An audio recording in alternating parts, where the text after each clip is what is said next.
네, 자, 애널리스트 코너입니다. 오늘은 유진투자증권 리서치센터 통신서비스 미디어 엔터 애널리스트 한상웅 연구원 함께합니다. 어서 오십시오. 네, 안녕하세요. 네, 자, 오늘 주제가 탑골공원 열풍 컨텐츠 쪽인데 결국에는 이 소비라는 게 앞서 저희도 잠깐 다루긴 했습니다만 막 위축은 될 수 있고 일시적으로는 하지만 그게 억눌려 있다가 폭발하면은 상당히 이른바 볼케이노처럼 확 이렇게 나올 수도 있기 때문에 어디로든지 다 이게 나가잖아요. 근데 요즘 이제 워낙 집에 머무는 시간, 접촉하는 시간이 줄다 보니까 컨텐츠 수요가 이런 쪽으로 또 많이 있는 모양이에요.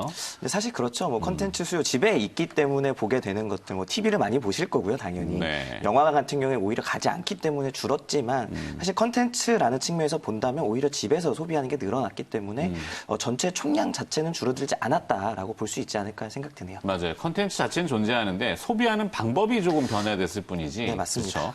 본질을 봐야 되는데, 자, 미디어 소비 문화 자체를 바꾸고 있는 이 OTT 업체인 넷플릭스 대표적인데 최대 시청 작품이 무엇인지 분석해 보니까 꽤 의미가 있다고요? 이게 무슨 내용입니까? 사실 일반적으로 생각을 하시게 되면 넷플릭스에서만 볼 수 있는 컨텐츠가 일반적으로 좀 시청률이 높지 않을까라고 생각을 하실 수 있는데 네. 사실 열어봤더니 그렇지 않더라. 오히려 매니아층만 또 이렇게 돼 있나 보죠. 아니 그렇다기보다 오래된 컨텐츠들에 대한 소비가 굉장히 많아졌더라. 그래서 왜 그렇게 되느냐라고 보게 되는 건데 네. 사실 시대가 지나가면서도 불구하고 사람들이 이제 구전된다고 해야 될까요? 어떤 컨텐츠가 유능했다.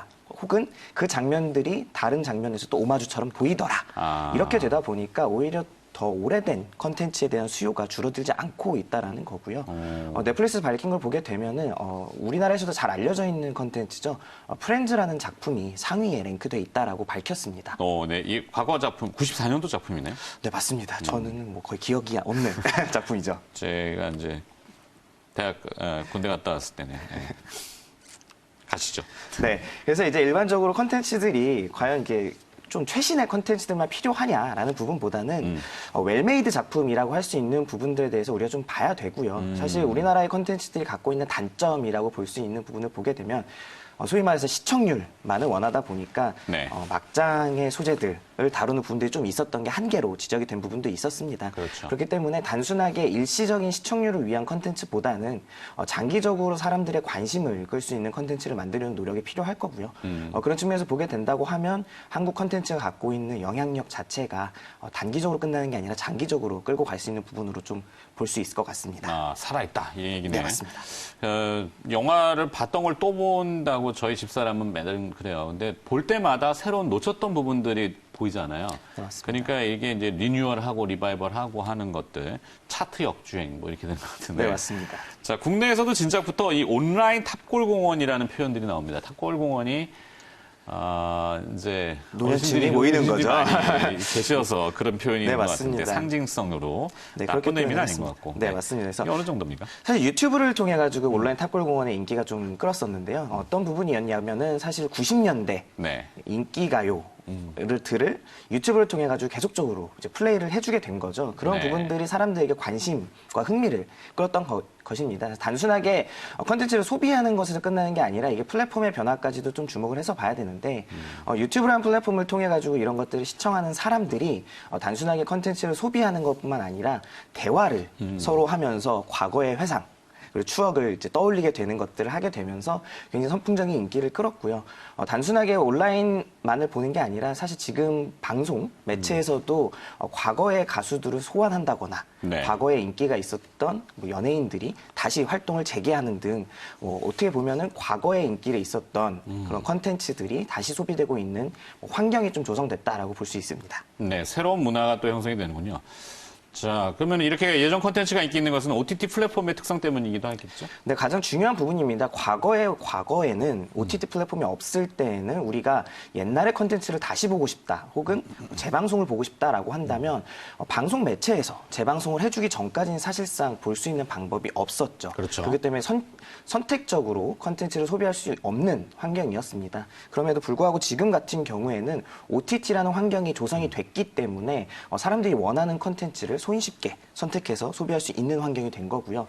조금 더 나아가서 보게 된다고 하면은 지금 같은 경우에는 VOD뿐만 아니라 월정액으로 형태로 구조를 짜고 있기 때문에 사람들이 시청을 하는데 있어서 컨텐츠를 소비했다라고 했을 때 한 번 잘못 선택했을 때 돈을 지불하는 게 아니라 월정액의 형태이기 때문에 부담감 자체도 떨어졌다라는 측면에서 본다면 내가 예전에 이 장면을 좋아했던 것 같아, 혹은 이러한 컨텐츠를 좋아했던 것 같아, 이 컨텐츠 안에 나왔던 뭐 아티스트 혹은 배우를 좋아했던 것 같아라고 하면서 다시 역주행을 할 수 있는 환경 자체가 만들어진 게 굉장히 큰 의미가 있다라고 보고 있습니다.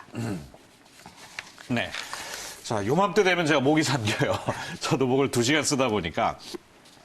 자, 이런 유튜브 열풍이 콘텐츠 업계에 시사하는 바는 과연 또 무엇입니까? 사실 앞서 말씀드렸었지만 결국에는 웰메이드 컨텐츠가 굉장히 중요하다라는 측면입니다. 아까 말씀드렸지만 막장 드라마, 시청률만을 위한 컨텐츠가 아니라 결국에는 오랜 시간이 지난 뒤에도 사람들이 소비할 수 있는 컨텐츠가 필요하다라는 것을 굉장히 피력하는 부분인 거고요.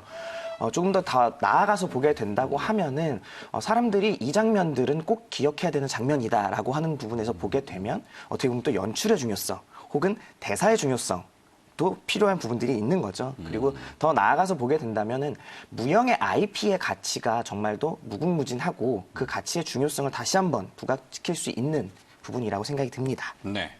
자, 쭉 듣다 보니까 포인트는 명확해졌습니다.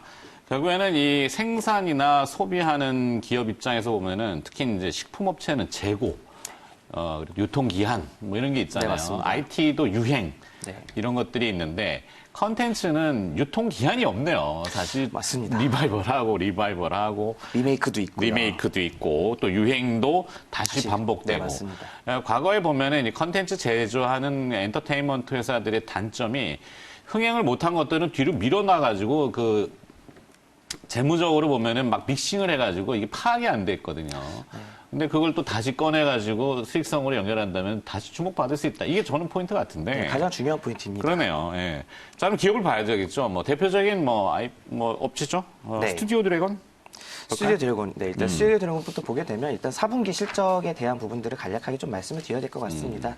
사실 뭐 앞서 말씀하셨지만 이 무형의 자산이기 때문에 이걸 그렇죠. 어떻게 평가할 것인가, 과연 이게 장기적으로도 돈을 벌 수 있는가에 대한 평가들이 매 분기마다 이루어지게 됩니다. 그래서 이게 무형 자산에 대한 상각 이슈들이 항상 발생을 하게 되는 부분이 맞아요. 있었는데 네.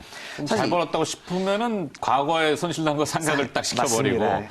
그래서 뭐 장기적으로 보게 된다면 그 상각했던 컨텐츠들이 향후에 다시 또 맞아요. 복고 열풍에 따라서 네. 이익에 기여하게 되면 비용이 없기 때문에 또 이익의 레버리지가 커질 수 있다라고 보는 부분들이 있었는데 네. 사실 이 부분이 좀 변동성이나 예측의 가시성을 좀 떨어뜨리는 요인이긴 합니다. 그렇지만 이번 4분기 실적에서는 사실 그런 부분들이 없었거든요. 왜냐하면은 OTT라는 플랫폼이 이제 어느 정도 안정기에 들어가는 구조이기 때문에 사실 우리나라의 컨텐츠가 만들어지면 OTT에 팔린다라는 것들은 어느 정도 이제 예측이 되는 부분이 되어 있는 거죠. 그래서 그런 부분들을 자연스럽게 무형자산의 상각을 이루어지고 있는 부분이고 네. 4분기 실적에서는 매출 감소가 있었습니다.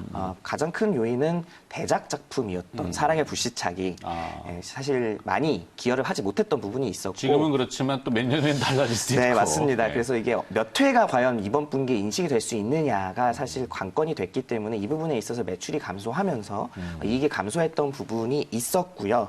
결국에는 향후의 방향성을 보게 된다고 하면 결국에는 지금 드라마 슬롯을 보게 되면 국내 지상파 그리고 뭐 CJ가 갖고 있는 TVN이라든가 OCN에서는 드라마 슬롯을 늘릴 수 있는 부분이 굉장히 제한적이 되어 있습니다. 그렇기 네. 때문에 국내에서 소비되는 것만으로는 매출 증가를 일으킬 수 없게 되는 거고요.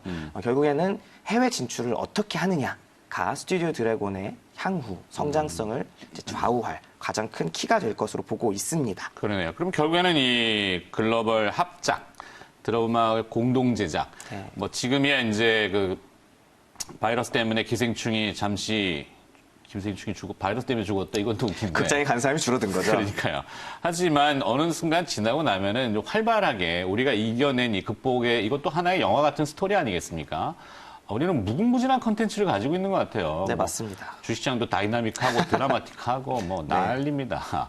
자, 하여튼 이런 컨텐츠들이 이제 해외사하고도 조인이 잘 되면은 이제 언어의 장벽은 많이 넘어갔는데, 그것이 하나의 스튜디오 드래곤 같은 데는 또 다른 포인트가 될 수 있는 뭐 이런 것도 됩니까? 네, 굉장히 될 수 있죠. 왜냐하면 말씀하셨지만 스튜디오 드래곤이 갖고 있는 IP의 힘이 사실 막강하기 때문입니다.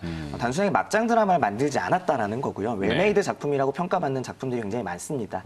그리고 스튜디오 드래곤이 제작한 작품들을 보게 되면 시즌제로 만들고 있는 작품들도 있거든요. 시즌제로 만든다는 거는 굉장한 팬들을 가지고 있다는 걸 의미하기 때문에 그러한 컨텐츠들을 해외에서 리메이크하는 작품들을 만들게 되는 겁니다. 근데 이게 왜 해외가 중요하냐라고 보게 된다면 사실 우리나라의 드라마 제작비가 북미랑 비교했을 때는 현저히 낮은 수준이거든요. 아직까지는. 그렇기 때문에 공동 제작의 형태로 가지고 가더라도 사실 제작비 규모가 워낙 크기 때문에 스튜디오 드래곤의 매출이나 이익에 기여할 수 있는 부분이 상당히 클 수 있는 게 되는 거고 더 궁극적으로 보게 된다면은 향후에는 북미, 유럽 같은 지역에서 현지 드라마를 직접 만드는 것까지 나아가게 된다고 하면 네. 사실 성장할 수 있는 부분이 굉장히 크게 된다라고 볼 수 있습니다. 알겠습니다. 자, 기업 하나 더 듣겠습니다. 많이 듣고 싶긴 한데 시간이 제약되어 있기 때문에 J 컨텐츠리 얘기 좀 해주시고요. 실적하고 주가 전망까지 함께 좀 네, 묶어가지고. 한 번 말씀드리겠습니다. 제가 네. 사실 가장 최선호주로 빨리 얘기하시라는 얘기는 아니고 이제 천천히 하신대 내용만. 최선호주로 말씀드리는 게 지금 J 콘텐츠입니다. 아, 그러네. 뒤에 있었네, 이게. 뒤에 숨겨뒀었는데요. 아. J 콘텐츠리 왜 그러면 주목을 하느냐라는 측면에서 보게 된다고 하면 J 콘텐츠리가 이제 올해 5월 달부터 수목 드라마가 런칭을 하게 됩니다. 아, 네, 뭔가 쌍가포차? 네, 쌍가포차라는 작품이고요. 5월 달에 방영이 예정되어 있는데 앞서 말씀드렸지만 드라마 슬롯이 늘어난다라는 거는 드라마 매출이 늘어날 수 있는 여력을 의미하는 거고요. 일반적으로 드라마 한 작품이 만들어지게 되면 한 150억 정도의 매출이 나온다라고 가정을 했을 때 5편이 수목 드라마에 늘어날 수 있는 거거든요. 5월부터. 했을 때 5편이라고 한다면 최소 700억 가까운 매출 성장이 있을 수 있다는 점에서 J 콘텐츠를 지금 주목을 하고 있습니다. 근데 J 콘텐츠를 갖고 있는 약점이 하나 있는데요. 극장 사업을 영위하고 있다는 점입니다. 네. 메가박스를 사업을 영위하고 있는 게 바로 J 콘텐츠이다 보니까 사실 J 콘텐츠가 단순한 드라마 부문에서의 부각이 조금 안 되는 부분이 조금 아쉬운 부분이 사실은 있죠. 그런 부분이 조금 한계로 작용할 수 있지만 지금 J 콘텐츠가 방영하고 있는 드라마 이태원 클라스의 시청률을 보게 되면 네. 사실 우리나라의 가장 큰 인기를 끌었던 작품이었던 스카이캐슬 과 비교를 예. 해서 봐야 될 것 같습니다.